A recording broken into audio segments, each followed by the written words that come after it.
We're being killed on the streets, in our homes, and everywhere. And no one is saying anything. No one cares. We want you to care. Over 20 days in 2024, 9 Indigenous people died in interactions with police. Now the parents of some who died in police encounters are demanding a federal inquiry into why so many Indigenous people are dying at the hands of law enforcement. There is no justice. It's impossible to get justice in this country. And what we want to do is some healing. And we know that that's impossible too, because without justice, there is no healing.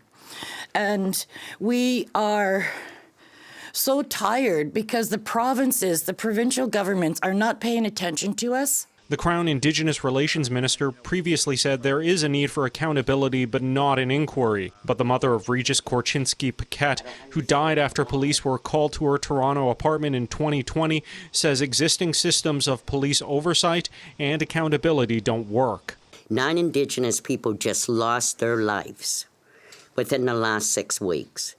And everybody already knows that the police will be cleared on this because that is what the SIU does. The group has asked publicly for meetings with the RCMP Commissioner and Public Safety Minister but haven't received a response.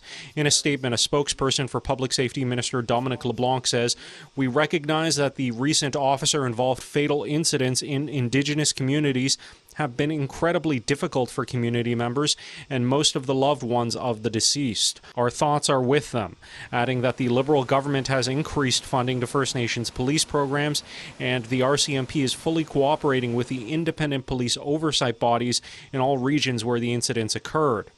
Laura Holland, whose son was killed in 2021, says more recommendations won't do anything if they're not implemented. We go to inquests and inquest after inquest after inquest, and we have all these recommendations. We're drowning in recommendations. They're killing us in recommendations also. It's another tool that they use to shut us up and keep us quiet because, oh, we've made a recommendation.